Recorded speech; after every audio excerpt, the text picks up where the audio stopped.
پھر ان کو توڑ کر ریزہ ریزہ کر دیا، مگر ایک بڑے بت کو نہ توڑا تاکہ وہ اس کی طرف رجوع کریں۔ کہنے لگے کہ ہمارے معبودوں کے ساتھ یہ معاملہ کس نے کیا؟ وہ تو کوئی ظالم ہے۔ لوگوں نے کہا کہ ہم نے ایک جوان کو ان کا ذکر کرتے ہوئے سنا ہے، اسے ابراہیم کہتے ہیں۔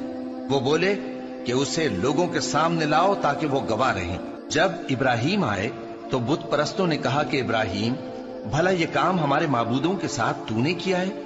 ابراہیم نے کہا، بلکہ یہ ان کے ان بڑے بت نے کیا ہوگا، اگر یہ بولتے ہوں تو ان سے پوچھ لو۔ انہوں نے اپنے دل میں غور کیا تو آپس میں کہنے لگے، بے شک تم ہی بے انصاف ہو۔ پھر شرمندہ ہو کر سر نیچا کر لیا۔ اس پر بھی ابراہیم سے کہنے لگے کہ تم جانتے ہو یہ بولتے نہیں۔